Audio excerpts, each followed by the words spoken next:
Dans le reste de l'actualité, le plan du gouvernement pour lutter contre les logements vacants. Il y en aurait 3 millions en France, dont 200 000 dans des zones très demandées, notamment des centres-villes. Pourquoi les propriétaires hésitent-ils à mettre leur appartement ou leur maison en location? Reportage et explications Louise Marcy et David Bordier.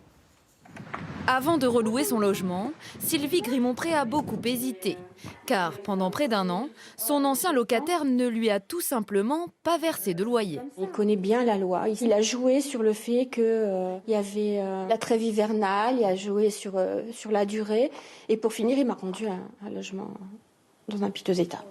Pour rendre sa maison de nouveau habitable, il a fallu dépenser 18 000 € en travaux et procédures. C'est trop compliqué, on se retrouve sans loyer et moi j'ai un crédit derrière à payer. Qui t'a laissé le logement vacant? Oui. De plus en plus de propriétaires jettent l'éponge face aux difficultés.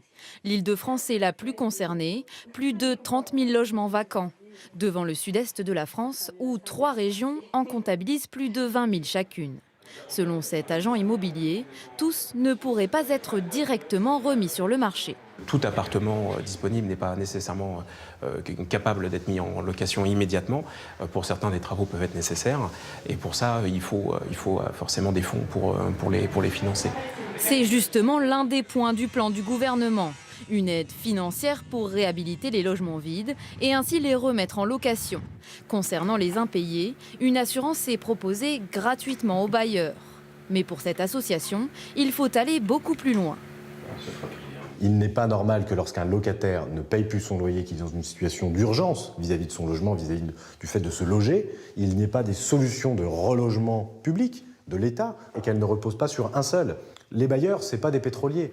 Le gouvernement envisage également la réquisition de logements institutionnels, comme des bureaux par exemple. Cela ne représente que 3 % du parc français.